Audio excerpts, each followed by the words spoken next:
Let me be clear about something that every defense establishment in the Western world is hoping you will not think through carefully enough to understand. Hezbollah is not preparing for a missile barrage. They are not preparing for an infantry incursion into northern Israel. What Hezbollah has been quietly, methodically, and systematically preparing for over the past 3 years is the coordinated disruption of every critical infrastructure node in the eastern Mediterranean through a combination of precision strike, cyber physical integration, and the deployment of a weapons inventory whose breadth and sophistication would have been considered beyond any non state actor a decade ago. I have been watching Hezbollah's operational development since my years in military intelligence. I have briefed on their evolution from the force that improvised roadside bombs in the 1980s to the force that held the Israeli Defense Forces to a strategic standstill in 2006. What I am watching now represents a qualitative leap beyond even that 2006 capability that Israel and the American planners advising Israeli defensive strategy has no adequate response for. Let me walk you through what we know about Hezbollah's current inventory and what the next operation will look like when it comes. The 2006 Lebanon War established Hezbollah as something the world had not previously seen, a non-state actor capable of sustained combined arms warfare against a Western-equipped professional military for an extended campaign period. They fired approximately 4,000 rockets at Israel over 34 days. They destroyed 12 Merkava main battle tanks with Kornet anti-tank guided missiles acquired through Syrian and Iranian supply chains. They maintained communications and command coherence under sustained Israeli air attack, using a hardened fiber optic network that Israeli electronic warfare could not disrupt because it does not emit. That was 2006. Every year since 2006 has been a year of inventory accumulation, doctrine refinement, training expansion, and weapon system acquisition that is built systematically on the 2006 baseline. The current Hezbollah missile inventory, as assessed by multiple open-source intelligence analysts and consistent with Israeli government statements, acknowledges approximately 150,000 rockets and missiles in Lebanese territory. That figure alone represents the largest non-state weapons stockpile in history. But the number is less important than the composition, and it is the composition that most analysts are not adequately explaining. Stay with me, because the distinction between Hezbollah's unguided rocket inventory and their precision-guided munition inventory is the distinction that determines whether Israel has a manageable problem or an unmanageable one. The majority of Hezbollah's 150,000 plus inventory consists of unguided or minimally guided rockets, ranging from the short-range Grad variant through the medium-range Fajr 3 and Fajr 5 up to the extended-range Zelzal 2 with a range of approximately 210 kilometers. These weapons are fired in mass salvos designed to overwhelm Iron Dome interceptor capacity through sheer volume. Iron Dome operates on a priority intercept algorithm. It identifies incoming rockets whose trajectory indicates impact in populated areas and intercepts those while allowing rockets assessed as landing in open areas to complete their flight uninterrupted. This algorithm is logical but creates an exploitable pattern. Israeli Iron Dome batteries allocate resources based on trajectory calculation, which creates predictable gaps when the rate of incoming fire exceeds the computational and interceptor capacity of the engaged batteries. But the unguided inventory is the problem Israel has already partially accounted for in its planning. The problem Israel has not adequately accounted for, and this is where I need you to pay close attention, is Hezbollah's precision-guided munition inventory. Israeli intelligence assessments have placed the number of precision-guided missiles in Hezbollah's possession between 1,500 and 2,500 rounds. These are weapons with circular error probables measured in meters rather than hundreds of meters. They are sufficient to hit specific buildings, specific industrial complexes, specific infrastructure nodes. They include modified Fateh 110 ballistic missiles, Zelzal 3 variants with terminal guidance packages, and an unknown number of Iranian-supplied Rod cruise missiles with active radar seekers. This precision inventory is Hezbollah's strategic trump card, and it has been held in reserve while their unguided capability has been the focus of Israeli and international attention.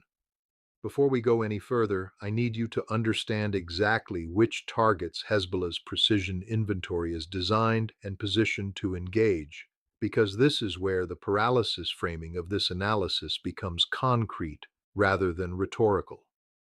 Israeli critical infrastructure has 11 primary nodes whose simultaneous disruption would create the conditions I am describing as paralysis. The Hadera power station and the Reading power station together supply approximately 40% of Israeli industrial electricity demand. The Ashdod oil refinery processes approximately 100,000 barrels per day and represents Israel's primary petroleum refining capacity. The Haifa ammonia storage facility holds 12,000 tons of ammonia, a toxic industrial chemical whose release in a populated area Israeli authorities have acknowledged in public statements would create a casualty event comparable to a chemical weapons attack affecting hundreds of thousands of people. The Ben Gurion International Airport serves 24 million passengers annually and is the only significant international airport in the country.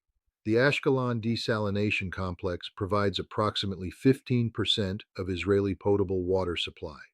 The railroad junction at Lod connects every major population center in the country to the national rail network.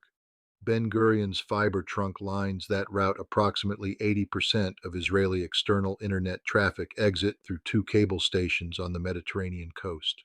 Hezbollah's precision inventory, used in coordinated simultaneous strikes against these 11 nodes, does not need to destroy every target permanently to achieve the paralysis objective.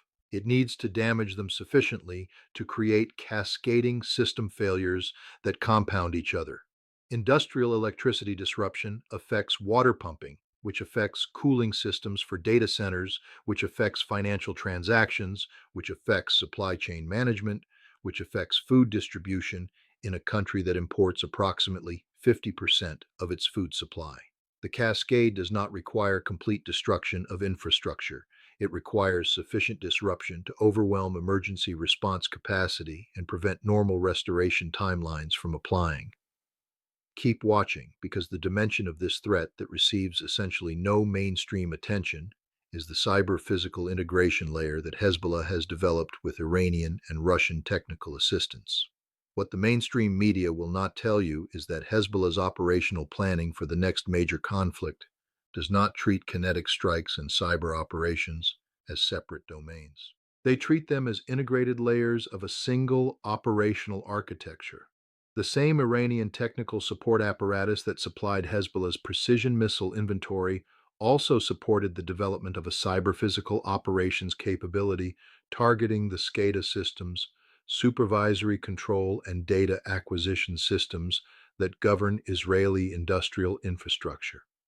These systems control power grid switching, water treatment chemical dosing, pipeline pressure management, and industrial safety systems. A coordinated attack that uses kinetic precision strikes to destroy external infrastructure while simultaneously injecting malicious commands into the SCADA systems of facilities that survive. The kinetic strike creates a compound disruption effect that is significantly more difficult to manage and restore than either dimension alone. The reality that no briefing will address completely is that the division between cyber operations and kinetic operations in Hezbollah's next campaign is not the division that Israeli defense planning has traditionally used. Israeli cyber defense capabilities are among the most sophisticated in the world. Unit 8200 has a deserved reputation for offensive cyber excellence and considerable defensive capability. But defensive cyber capability is harder than offensive cyber capability, and the specific attack surface that SCADA systems in Israeli industrial infrastructure present has been a known vulnerability for years, whose complete remediation requires physical infrastructure replacement on timescales and at costs that Israeli industrial owners have not prioritized. You think you have heard the worst of it. You have not. I need you to understand what happens to the regional and global economy if Israeli critical infrastructure is simultaneously disrupted across the nodes I have described for a period measured in weeks rather than days. Israel is a semiconductor and technology export economy whose contribution to global supply chains in areas including cybersecurity software, semiconductor design, and agricultural technology is disproportionate to its geographic size. Temporary disruption of Israeli industrial and commercial infrastructure has measurable effects on global technology supply chains, on the European pharmaceutical supply chains that depend on Israeli chemical manufacturing intermediates, and on global cybersecurity software deployment whose maintenance and update cycles depend on Israeli development centers remaining operational. Beyond the economic dimension, the civilizational stakes of a successful Hezbollah campaign that achieves genuine paralysis of Israeli society would extend to the foundational question of whether the Zionist project of a secure Jewish state in the Middle East remains viable under the conditions of modern asymmetric warfare. I am not making a political statement about that question. I am making a strategic one. If Hezbollah demonstrates that a non-state actor operating from Lebanese territory can disrupt Israeli society at a level that exceeds the capacity of the Israeli state and its American patron to prevent or rapidly remedy, then the long-term calculation of every Jewish family in Israel about security and opportunity must change. The strategic objective of Hezbollah's campaign as designed is not to destroy Israel in a single military engagement. It is to demonstrate that life in Israel under persistent threat from a capable adversary has costs that undermine the social cohesion and economic dynamism that Israeli society currently projects. Having been in enough military environments to know how these strategic calculations are made and communicated, I can tell you that Hezbollah's leadership has been explicit about this objective in their internal communications in ways that their public statements carefully obscure. The goal is not triumph in a single battle. The goal is the erosion of the will to maintain the current strategic posture over time. Israel has no adequate response to the precision inventory combined with the cyber-physical integration layer combined with the mass unguided inventory that creates the Iron Dome saturation problem. The Israeli Air Force can conduct strikes against Hezbollah infrastructure in Lebanon and has done so repeatedly, but the combination of underground hardening, geographic dispersal, mobile launcher deployment, and the deterrent cost of Lebanese civilian casualties from Israeli airstrikes creates a targeting problem that air power alone cannot solve.